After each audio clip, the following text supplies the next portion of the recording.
पूर्व महापौरगण, नगर पालिका अध्यक्षगण, नगर पंचायत अध्यक्षगण, पार्षद साथीगण, मेंबर MIC के मेंबर्स और नगरीय निकायों के सभी आदरणीय प्रतिनिधिगण, मेरे साथ आज भारतीय जनता पार्टी के प्रदेश के अध्यक्ष जुड़े हुए हैं आदरणीय VD शर्मा जी, सांसद, और इस लड़ाई में दिनों रात सहयोग कर रहे अन्य सभी मेरे साथीगण। आज आपको विशेष रूप से मैंने कुछ बातें कहने के लिए आमंत्रित किया है। पूरी दुनिया, हमारा देश और अपना मध्य प्रदेश आज कोरोना संक्रमण की महामारी से जूझ रहा है। संकट महाविकट है। मानवीय इतिहास में ऐसा संकट पहले कभी देखा नहीं गया। चारों तरफ आज अगर मैं ये कहूं तो अतिशयोक्ति नहीं होगी कि परिस्थितियां अत्यंत विकट है। मेरे सांसद साथीगण जुड़े हुए हैं, विधायक साथीगण जुड़े हुए हैं और आप सब जनप्रतिनिधि भी दिनों रात समस्या का सामना कर रहे हैं।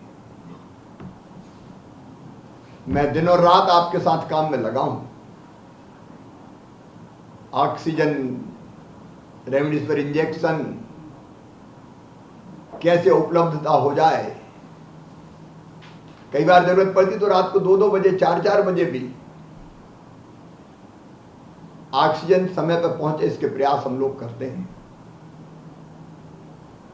मित्रों, संकट विकट है, लेकिन मैदान में हम डटे हैं। यह महामारी नहीं, युद्ध है, और इस युद्ध में अगर विजय प्राप्त करना है तो धैर्य, संयम। मैं जानता हूं कई मित्र जब मुझे फोन पर बात करते हैं तो कई बार भावुक हो जाते हैं। मैं भी संवेदनशील इंसान, दिल में तकलीफ सबके हैं, लेकिन आखिर रास्ता भी हमें ही निकालना है और रास्ता निकलेगा। आज सुकून भरी खबर है कि हमारे जो सक्रिय प्रकरण बढ़ रहे थे बड़ी तेजी से लगातार, अब आप देख रहे हैं 5 दिन से, 6 दिन से वो 12-13 हजार के बीच में लगभग स्थिर हो गए। कल 13,000 कुछ आए थे, आज 12,300 के आसपास आए। एक राहत भरी बात यह भी है कि अब डिस्चार्ज होने वालों की संख्या बढ़ रही है। इंदौर जैसे शहर में तो अगर 1700 पॉजिटिव आए तो 2100 डिस्चार्ज भी हुए,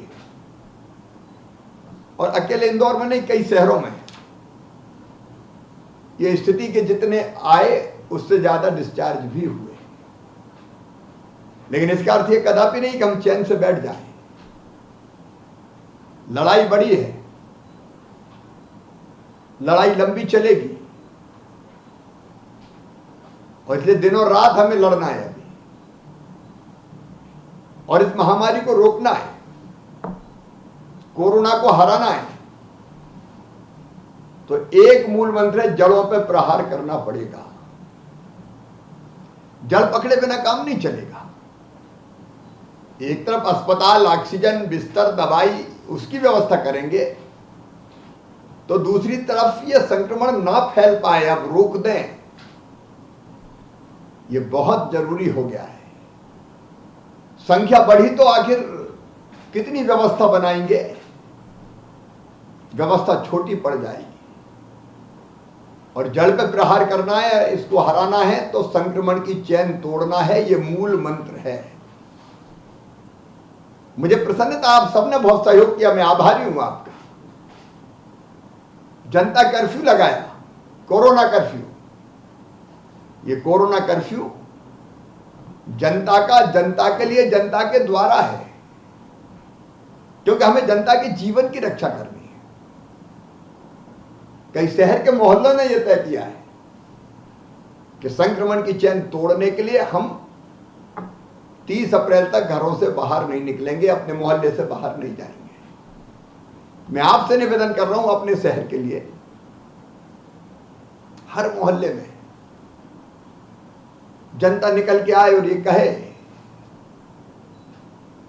कि मैं घर में रहूंगा, मेरे मोहल्ले से कोई बाहर नहीं जाएगा, आवश्यक जरूरी चीजों के लिए कोई 2 लोग तय हो जाए। जितने ज्यादा घूमेंगे हम उतना ज्यादा फैलेगा,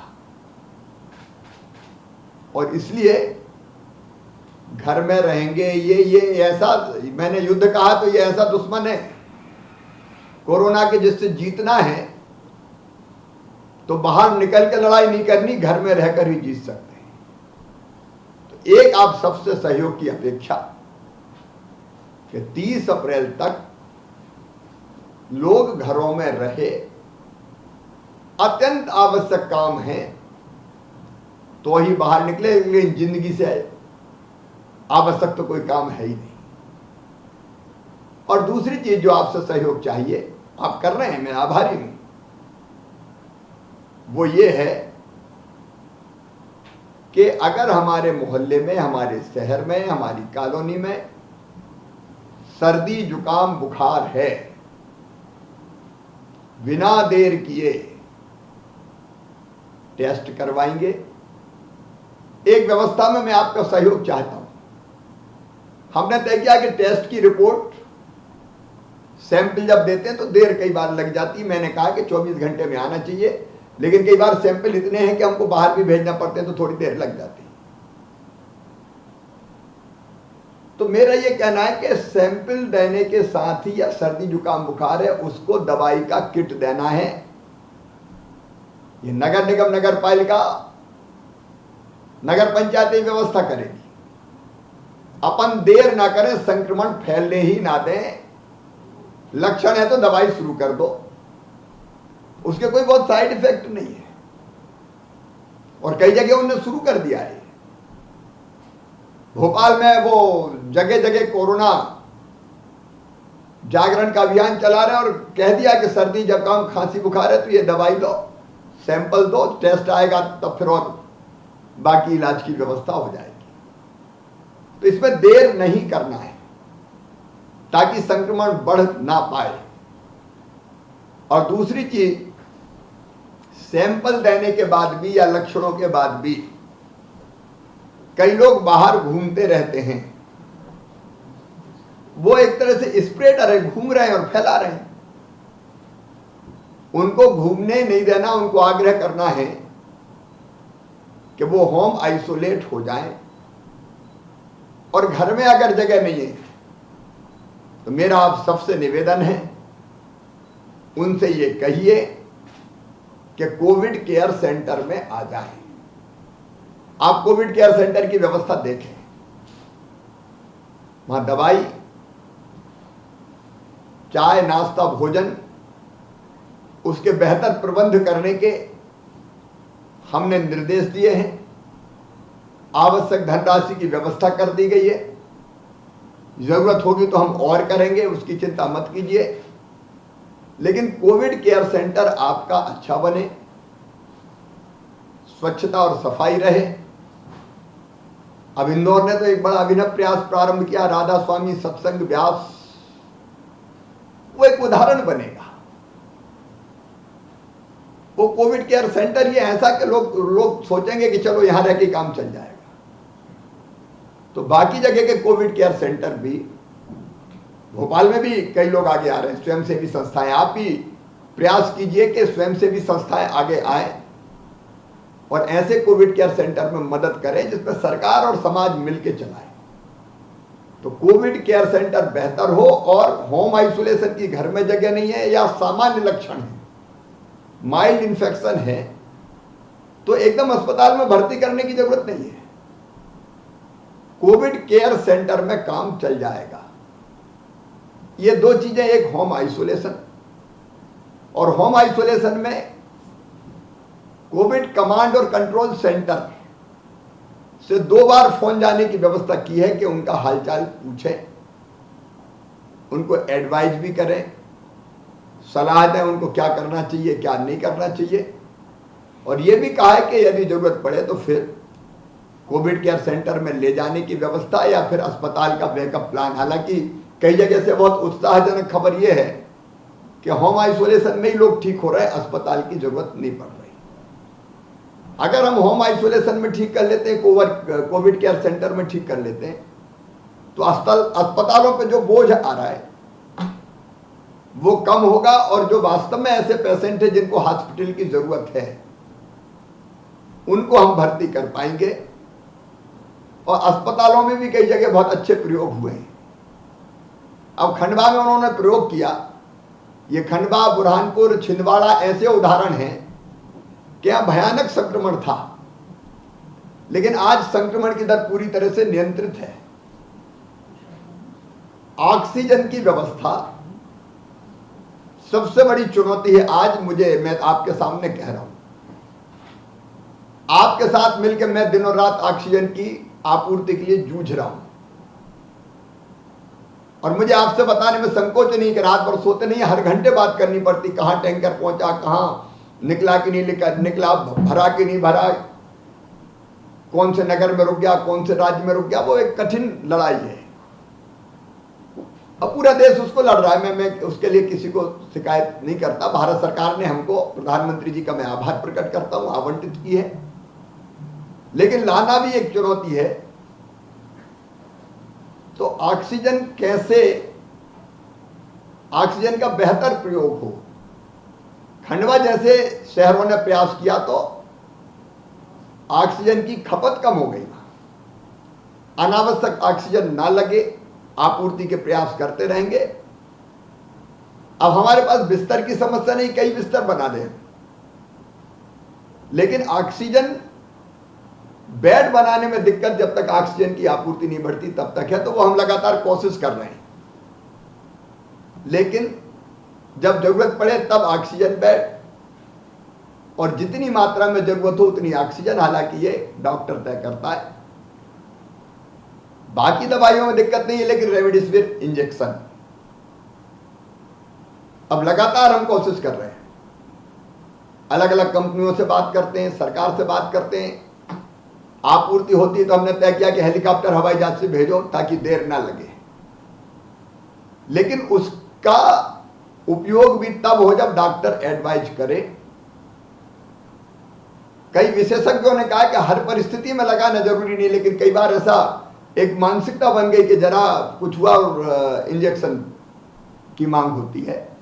आपूर्ति में कसर नहीं छोड़ेंगे, ना ऑक्सीजन की और ना इंजेक्शन की, लेकिन जितना जरूरी हो, जिसको जरूरी हो उसको जरूर लगे, वो कोशिश हम लगातार करते रहेंगे। मेरी 3-4 प्रार्थनाएं, एक, संक्रमण की चेन तोड़ने में आप मददगार हो। दूसरे, होम आइसोलेशन में आप भी कभी कभी फोन करें, दवाई और बाकी प्रबंध ठीक हो रहे हैं कि नहीं। कोविड केयर सेंटर का बेहतर इस्तेमाल करें। 30 अप्रैल तक अनावश्यक मूवमेंट बिल्कुल ना हो।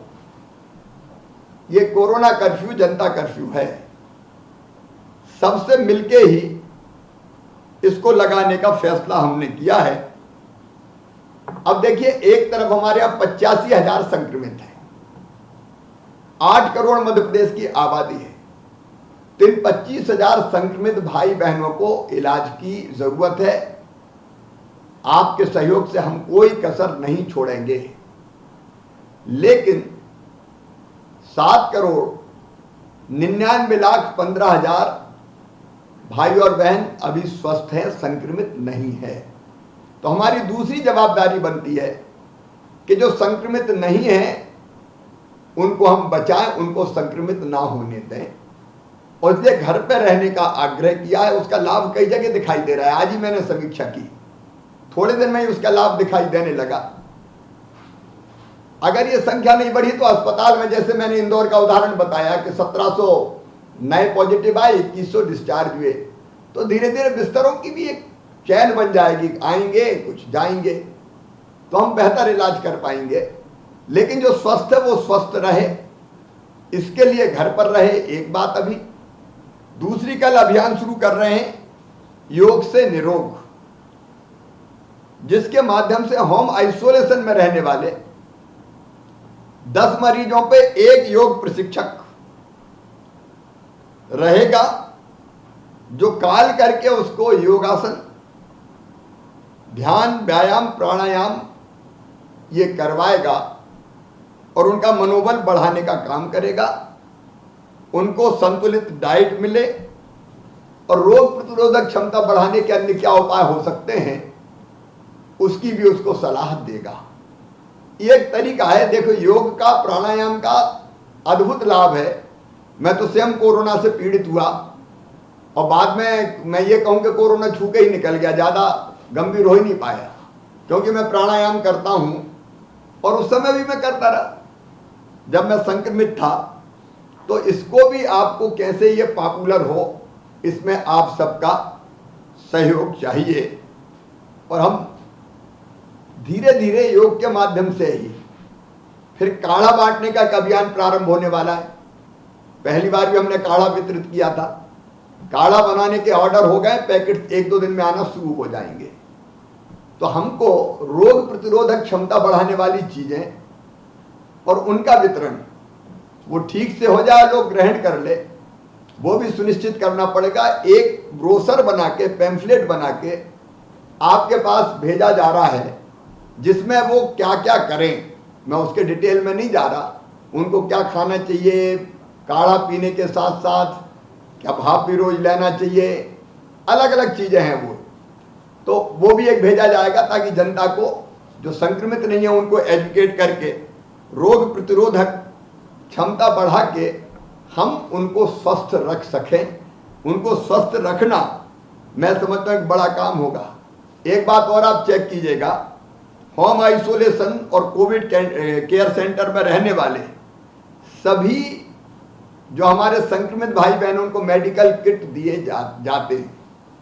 वो दिए गए हैं कि नहीं दिए गए, वो पहुंचाने में आप अगर सहयोग कर सकते हैं, पैम्फलेट बांटने में आपका सहयोग हो सकता है, तो उसमें भी आपका सहयोग चाहिए। फिर चूंकि नगरीय प्रतिनिधि हैं आप सब, हमारे आदरणीय सांसदगण, विधायकगण भी सामने बैठे हुए हैं। स्वच्छता शहर की एक बहुत प्रमुख विषय है। अब इंदौर ने तो स्वच्छता में रिकॉर्ड बनाए हैं, लेकिन स्वच्छता के कारण भी पिछली बार खूब सैनिटाइजेशन का काम हुआ था। अब नगरीय निकायों के सारे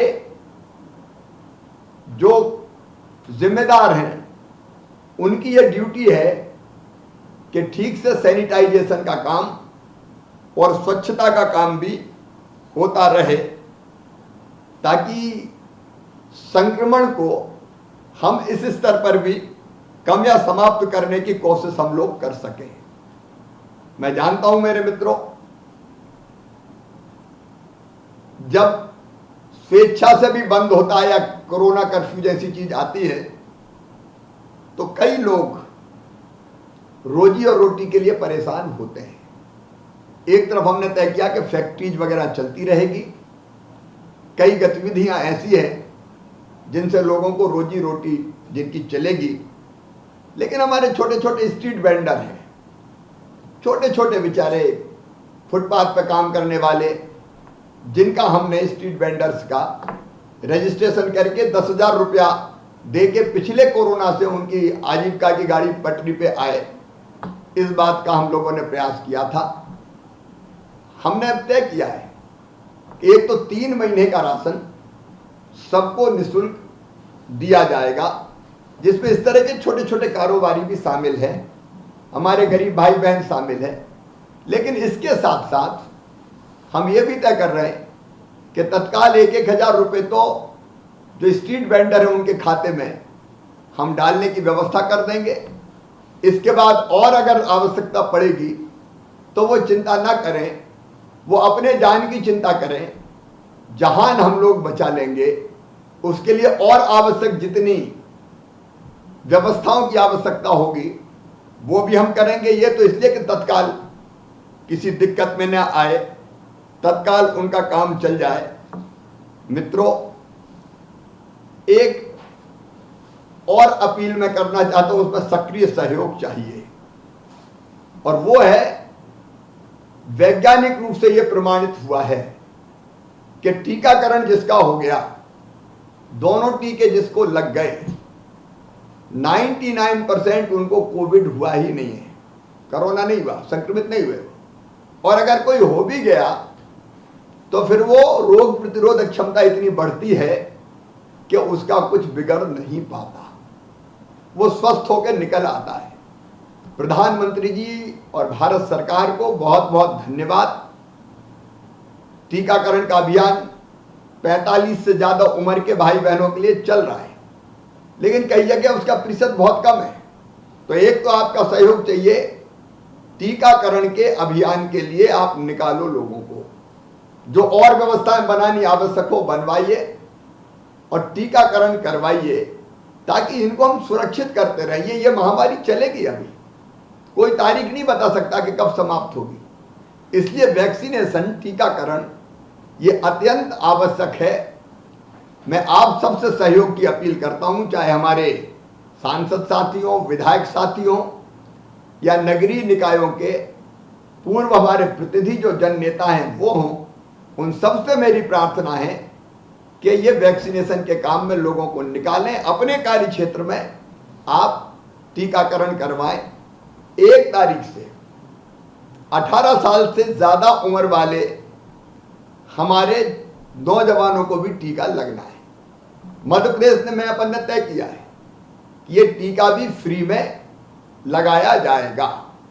तो हम टीके प्राप्त करेंगे, वैक्सीन प्राप्त करेंगे और निःशुल्क लगाएंगे। मेरा आपसे आग्रह है कि अभी से आप योजना बनाएं, ताकि 1 तारीख से जब टीकाकरण शुरू हो तो हम एक साथ सबको लगेगा ऐसा नहीं, आप जानते हैं उसकी एक प्रक्रिया है जिससे आप परिचित है। लेकिन जैसे ही नंबर आए वैसे ही टीकाकरण होता चला जाए। लंबे समय के लिए लोगों को बचाना है तो वैक्सीनेशन करवाना ही होगा, और आपसे ज्यादा प्रभावी कोई नहीं है। आपकी बात का वजन है, आपकी अपील का असर है, आपके फॉलोअर्स हैं, इसलिए आप करोगे तो निश्चित तौर पर इस अभियान को गति मिलेगी। एक बात और मैं कहना चाहता हूं कि अभी कोई बड़ी संख्या में प्रवासी मजदूर नहीं आए, लेकिन छोटी संख्या में जरूर आ रहे हैं। विशेषकर ग्रामीण क्षेत्रों में आ रहे हैं, शहरों में कम है। लेकिन अगर शहर में भी हमारे यहाँ आते हैं तो पिछली बार भी मध्य प्रदेश ने सबकी चिंता करने का काम किया था, पूरे देश में उसकी सराहना हुई थी। इसलिए ऐसे मजदूर अगर कहीं से लौटते हैं या ऐसे मजदूर अगर काम प्राप्त नहीं कर पाते, मैंने निर्देश दिए कि बिना काम का कोई नहीं रहे। विशेषकर ग्रामीण क्षेत्रों में मनरेगा के 21 लाख मजदूर अभी काम कर रहे हैं, लेकिन इनको दीनदयाल रसोई योजना या अन्य माध्यम से भोजन इत्यादि की व्यवस्था हम सब की जिम्मेदारी है। मैं एक बार फिर ये कहना चाहता हूं कि जिस ढंग से आप सक्रिय है वो अभिनंदनीय है, लेकिन संकट बड़ा है, लंबा चल सकता है। हम संक्रमण की चेन तोड़ने की कोशिश कर रहे हैं। मुझे पूरा विश्वास है कि जनता कर्फ्यू, कोरोना कर्फ्यू के बाद अब जो संख्या स्थिर होकर कमी की तरफ जा रही है, अगर हमने ठीक ढंग से इसको कोरोना कर्फ्यू को लागू करवा लिया और लोग घरों में रहे, तो बहुत जल्दी सारी चीजें हमारे नियंत्रण में आएगी। ऐसी स्थिति ना बने कि ऑक्सीजन के लिए हाहाकार मचे। व्यवस्था हम सब करेंगे। अभी भी अब यहां से उठने के बाद, आपसे बात करने के बाद ऑक्सीजन की व्यवस्था में लगेंगे, लेकिन संक्रमण कम होगा तो ये चीजें अपने आप कम होती चली जाएंगी। आप सबके सक्रिय सहयोग से मेरा विश्वास है मित्रों कि इस कठिन लड़ाई को, इस युद्ध को हम निश्चित रूप से जीतेंगे। ये रैन अंधेरी बीतेगी, उषा जय मुकुट चढ़ाएगी, पतवार चलाते जाएंगे, मंजिल आएगी आएगी। निश्चित तौर पर हम जीतेंगे, कोरोना हारेगा। और जो हम प्रार्थना करते रहते हैं, अजदोमा सद्गमय तमसोमा ज्योतिर्गमय और मृत्योर्मा अमृतम गमय, हम मृत्यु से अमृत की तरफ बढ़ें, इसके लिए आप सबका सहयोग चाहिए। आप सबको बहुत बहुत धन्यवाद।